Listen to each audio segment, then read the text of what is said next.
পাঁচ দাবিতে বিভিন্ন মেডিকেল কলেজে একাডেমিক শাটডাউন পালন করছেন ইন্টার্ন চিকিৎসকরা।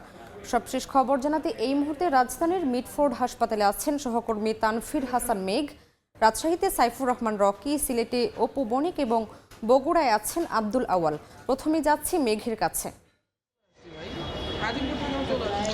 ম্যাট শিক্ষার্থীদের যে অযৌক্তিক দাবি, সেই অযৌক্তিক দাবির বিরুদ্ধে রাজধানীর স্যার সলিমুল্লাহ মেডিকেল কলেজ অর্থাৎ মিটফোর্ড যে হাসপাতাল, সেই হাসপাতালেই আজকে মূলত এখানকার যারা শিক্ষার্থীরা রয়েছেন তারা কর্মসূচি ঘোষণা করেছেন। সেই কর্মসূচি হচ্ছে শাটডাউন কর্মসূচি এবং বিক্ষোভ মিছিলের ঘোষণা করেছেন ম্যাট শিক্ষার্থীদের অযৌক্তিক দাবির বিরুদ্ধে।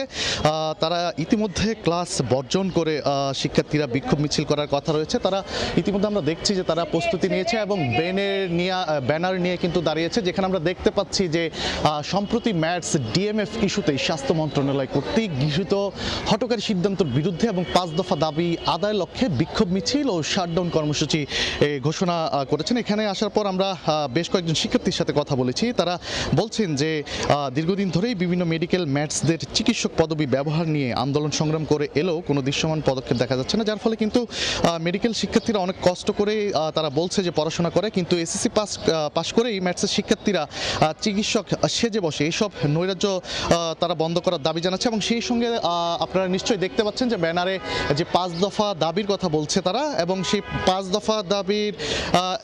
দফা দাবির কথা কিন্তু উল্লেখ করছে এবং সেই সঙ্গে কিন্তু তাদের আজকের যে কর্মসূচি, সেই কর্মসূচি ইতিমধ্যে তারা শুরু করেছে এবং কিছুক্ষণ পরই তারা মূলত এখানে আরও বেশ শিক্ষার্থীরা জড়ো হওয়ার কথা রয়েছে। তো এই মুহূর্তে আমরা এই মুহূর্তে চলে যেতে চাই রাজশাহীতে। সেখানে আছেন আমার সহকর্মী রকি, সেখানকার খবর বিস্তারিত জানবো।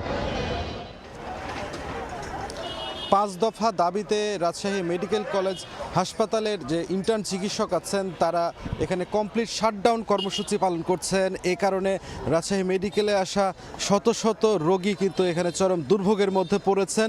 তারা কোনো চিকিৎসা সেবা পাচ্ছেন না। যেটি পাচ্ছেন চিকিৎসা সেবা, সেটি আসলে যারা রেজিস্টার্ড চিকিৎসক আছেন এবং বিশেষজ্ঞ চিকিৎসক আছেন তাদের কাছ থেকে পাচ্ছে।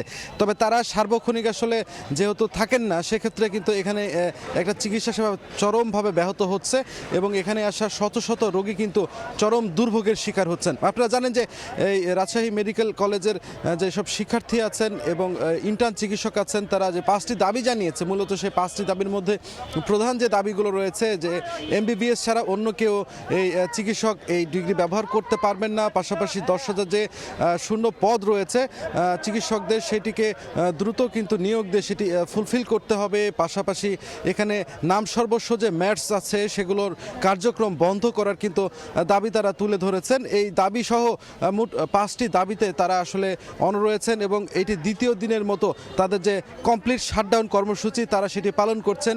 ফলে দ্বিতীয় দিনের মতো কিন্তু এই রোগীরা দূর দূরান্ত থেকে আসা রোগীরা এখানে চিকিৎসা সেবা পাচ্ছেন না। আপনারা জানেন যে একটি হাসপাতালে যে প্রাণ, তারাই এটা কিন্তু বলা হয় ইন্টার্ন চিকিৎসকদের।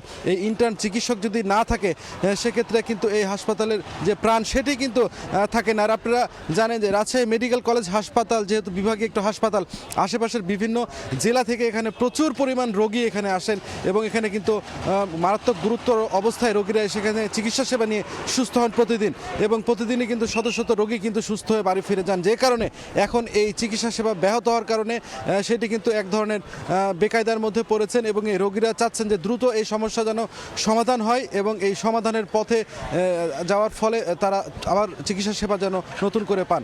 এই ছিল আমার কাছে রাজশাহী থেকে সর্বশেষ। এখন আমরা চলে যাচ্ছি সিলেটের সহকর্মী অপু বণিকের কাছে।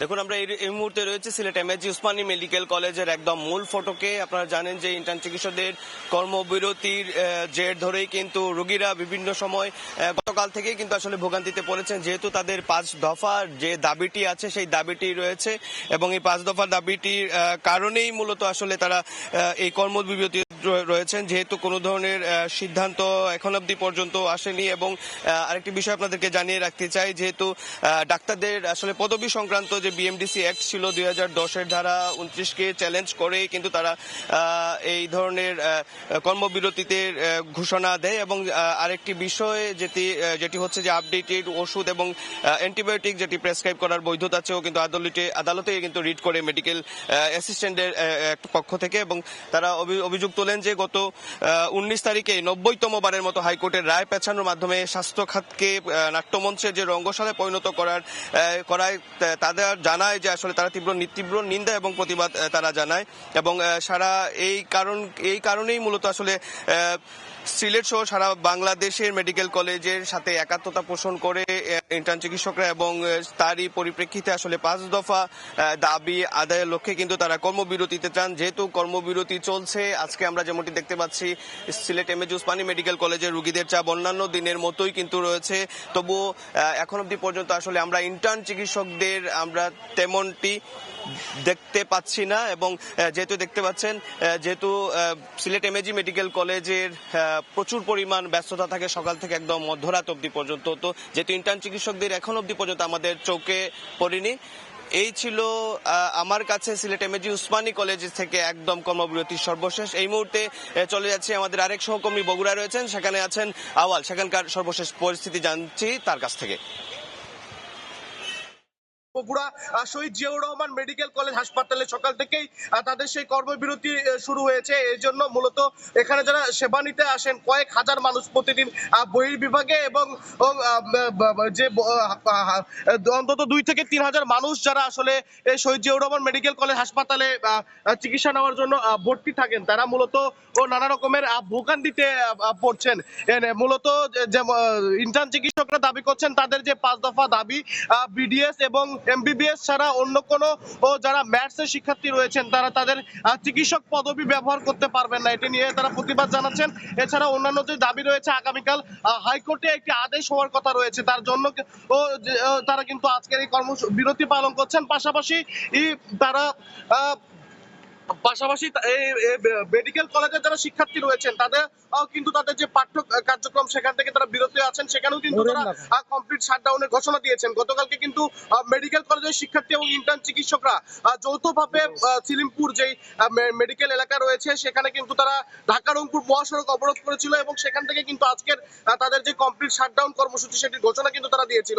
তারা বলছে যদি আগামীকালের হাইকোর্টের রায়ে তাদের দাবি মেনে নেওয়া না হয় তাহলে কিন্তু তারা আরো কঠোর কর্মসূচি দিবেন এবং তাদের যেই চিকিৎসা সেবার কমপ্লিট শাটডাউন কর্মসূচি সেটি কিন্তু তারা চালিয়ে যাবেন।